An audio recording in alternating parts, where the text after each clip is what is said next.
Depuis que je joue aux jeux vidéo, naturellement, je cherche à optimiser chaque élément qui peut affecter mes performances. Alors au départ, je pensais comme tout le monde que pour choisir un clavier, on regardait son style, sa marque, ses switches, et que ça s'arrêtait là. Et je n'imaginais pas, avant de plonger dans le monde enthousiaste des claviers mécaniques, en arriver jusqu'ici.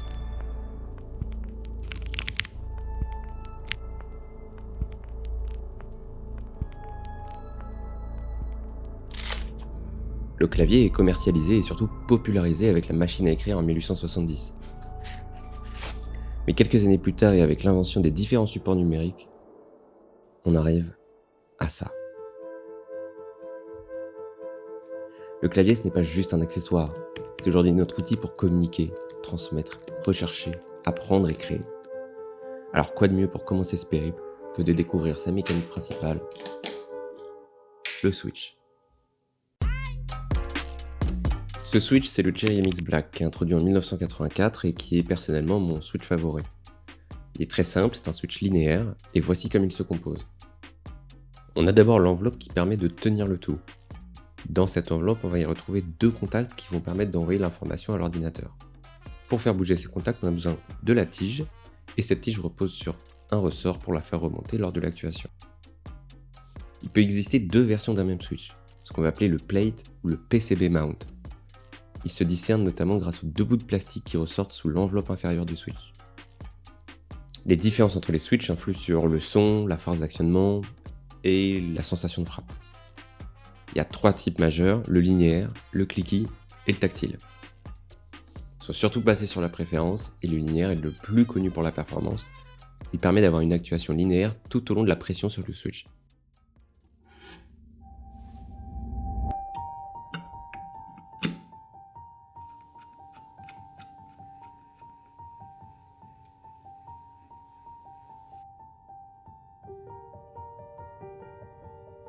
Alors d'accord, le switch va influer sur le son et la sensation de frappe d'un clavier. Mais qu'est-ce qu'on peut faire d'autre ? Une des choses que l'on peut faire, c'est ce qu'on appelle des modes. C'est tout simplement faire une modification sur un élément d'origine d'un clavier.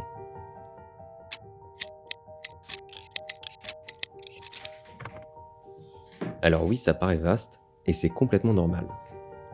Mais les modes, à quoi ça sert ?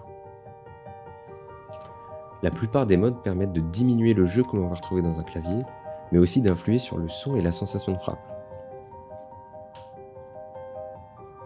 Le plus important, ça va être de régler et de ce qu'on va appeler accorder ces stabilisateurs.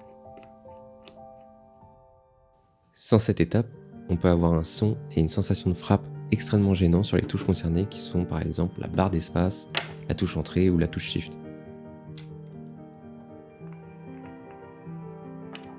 Sur ce genre de clavier, je les teste toujours dans une configuration qu'on va appeler stock.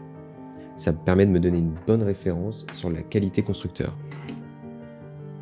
C'est pour ça que vous ne me voyez pas démonter les stabilisateurs. Par contre, pour faire un clavier d'une meilleure qualité, je recommande d'acheter des stabilisateurs d'une marque tierce pour pouvoir les accorder avec plus de soin avant de les monter sur votre circuit imprimé.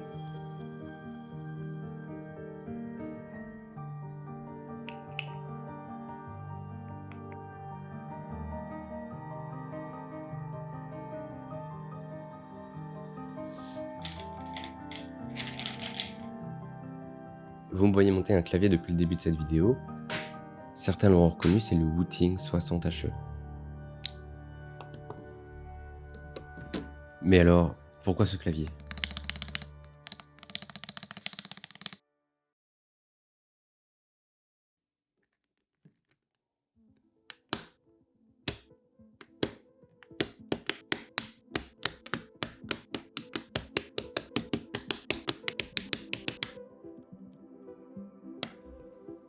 Wooting ont réussi à sûrement créer la plus grande avancée moderne dans le monde du clavier mécanique.